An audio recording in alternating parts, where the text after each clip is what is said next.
Siasa ya Marekani kwa sasa hivi inazidi kuchafuka, na hasa pale baada ya kuona wazalendo wenyewe wa Marekani wameshaanza kumpinga Trump kwa mlango wa nyuma. Lakini baada ya kumpinga Trump mlango wa nyuma, sasa hivi mmoja mmoja ameanza kujitokeza hadharani, na ndio maana unaona Trump anapokea mashambulizi mara kadhaa. Hii ni shambulizi la zaidi la mara pili ambaye Trump anashambuliwa kwa wanaompinga, na sio kwamba wanampinga hawana sababu, yani wenyewe ukiwauliza wanazo sababu kwa nini wanampinga Trump. Wanaamini kuwa Trump kuna mtawala alafu kuna mtawala bora. Inafika kipindi Trump anakwambia kama hali ya kuwa angejua kuiongoza Marekani ni tabu kiasi kile au tabu kiasi hiki mpaka sasa hivi ambacho anachokiona, asingegombea tena urais, kwa sababu alishapata tayari miaka mitano ya mwanzo aliona kuna urais fulani, lakini kuongoza Marekani sio kazi rahisi, hasa panapotokea baadhi ya masuala ambayo yapo kisiasa zaidi na yapo maslahi zaidi ya Marekani. Na Trump ameshambuliwa na raia wa Marekani, yani mpaka wamemfanyia uchunguzi yule raia ambaye alimshambulia Trump, wakagundua sio kwamba utasema ametumwa na nchi fulani, kwamba ametokea mbali. Anatokea California, yani California, New York, Washington DC, Los Angeles, Miami, hayo majiji makubwa ya Marekani. Yani watu ambao wanazaliwa kutoka maeneo hayo ni watu wa Marekani wenyewe pure. Anasema Marekani haina asili, lakini mtu ukizaliwa kutoka hapo na kwa Marekani. Kwa maana hiyo siasa ya Marekani sasa hivi inazidi kuharibika, na Trump anatamani miaka yake iishi ya utawala ili mradi aachie ngazi, angalie wengine, kwa sababu hata kama ikiisha hatapata nafasi nyingine ya kutawala, kwa sababu miaka yake ya utawala imeisha kabisa, kwa sababu ikiisha maana inakuwa ametimiza miaka 8 na siasa Marekani mwisho miaka 8 kwa sasa hivi.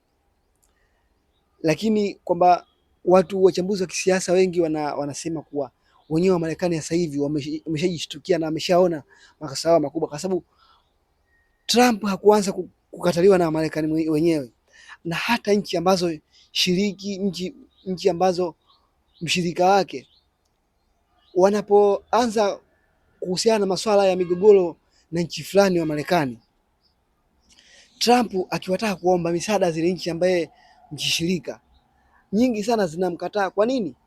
Wao wanasema kwa nini Trump kabla hajaanza migogoro yake hawajashirikishwa, mpaka yeye baada ya kuona hali ngumu ndio anaomba misaada zile nchi. Ina maana hiyo ni pointi kubwa sana, kwa sababu unapoanza vita ujue kuna nani nyuma yako, lakini baada ya vita ipo katikati umeshindwa, ndio utafute nani awepo nyuma yako. Ina maana unaweza kachochea ugomvi baina ya mataifa yale. Kwa hiyo sasa hivi maisha ya Trump, hata anapoenda sasa hivi kwenye vikao vya serikali, anapoenda kwenye mkutano, anapofanya sherehe mbalimbali, tayari tena hajiamini. Yani hajiamini kama rais wa Marekani, mimi Marekani wananipenda, hajiamini. Kwa sababu nini? Tunajifunza nini hapo? Kuna vitu tunatakiwa tujifunze kutokana na siasa ya Marekani. Cha kwanza kabisa, kiongozi anatakiwa awe sio mbinafsi. Trump alikuwa mbinafsi, matakwa yake yeye ndio wanataka yawe, yani yeye anataka Marekani iwe yeye anavyotaka yeye. Siasa haihitaji roho mbaya. Trump anaviashiria vya roho mbaya, na ndio maana kuna baadhi ya mataifa yanampinga kutokana na yeye anaona kama haki ipo mpande mmoja, yeye ndio mwenye haki zaidi. Siasa inahitaji usawa. Kwa hiyo kuna vitu vingi sana. Siasa inahitaji uwazi. Siasa inahitaji kiongozi uwe au unaruhusu yani criticize, yani uwe unakosolewa, yani kukosolewa sio kuwapiga au kuwateka au kuwanyang'anya midomo au kuwaziba midomo wale ambao wanakukosoa, yani kujifunza kutokana na wale makosa ambayo wanakukosoa wewe. Je, kuangalia hapa amenikosoa, lakini ni sahihi kweli kukosolewa? Kisiasa anasema hapa sahihi kukosolewa, basi natakiwa ubadilike. Na kwa nini nasema hivyo? Kwa sababu Tanzania na nchi nyingi za Kiafrika, siasa yetu asilimia kubwa sana tuna kopi kutokana na mataifa mengine. Usione tu constitution ya Tanzania ile imeenea. Ile constitution ya Tanzania imeangalia constitution nyingi sana, na sio kuangalia constitution nyingi sana, kuangalia constitution ya Uingereza, constitution ya Marekani, constitution mpaka ya Tanzania inakamilika, imeangalia constitution nyingi, na sio makosa. Hapana, lazima ujue wapi wanapokosea wenzetu, wapi wanapopatia wenzetu, na sisi turekebishe wapi, ndio naunda constitution mpya. Afu naangalia na sisi wote tutakuwa na makosa, ndio kama sasa hivi wanataka new amendment. Umeelewa? Kwa maana hiyo, kama nataka katiba mpya, maana yake inafikia kipindi kuna baadhi ya makosa ameona kabisa hii ya makosa sio sahihi. Umeona? Kwa sababu inawezekana mbele tukiendelea na makosa tukazalisha viongozi wenye uchu na uroho wa madaraka kama Trump.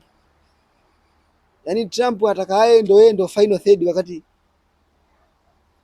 wapo viongozi wengine hapo wapo nyuma yake. Ndio maana hata viongozi wengine muda mwingine wanamwangalia tu atakachoamua yeye.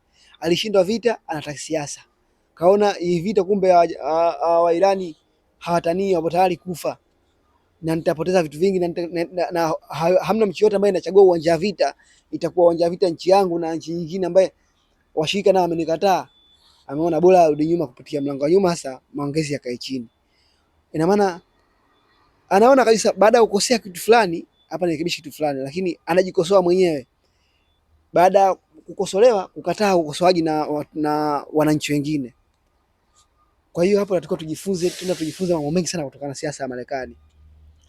Na tumuombe Mwenyezi Mungu Afrika tuwe na viongozi shupavu, na viongozi imara, sio kuendeshwa, na viongozi ambao wanakuwa na maamuzi yaliyosimama, na viongozi ambao wanakubali ukosoaji, na viongozi ambao wanakubali maendeleo, na viongozi wasioangalia chama katika issue ya maendeleo. Naweza kumweka kiongozi yote katika sehemu yote kama tu anafaa bila kuangalia chama. Inshallah Mwenyezi Mungu ijalie Afrika, ijalie Tanzania, na ijalie siasa ya dunia nzima. Kwa Marekani pia Trump hawezi kubadilika, na ndio maana mpaka sasa hivi wenyewe kuzungumzia Marekani, Obama hamsahau. Sababu Obama alikuwa ni mwana siasa pure. Hakuangalia sana pesa zake, hakuangalia sana maisha yake, ila alikuwa mwana siasa pure. Nikumbushe tu mtazamaji wa Asham TV, kama bado hujasubscribe, pia bonyeza alama ya kengele ili kupata updates mbalimbali na taarifa zetu mbalimbali. Asham TV always be available.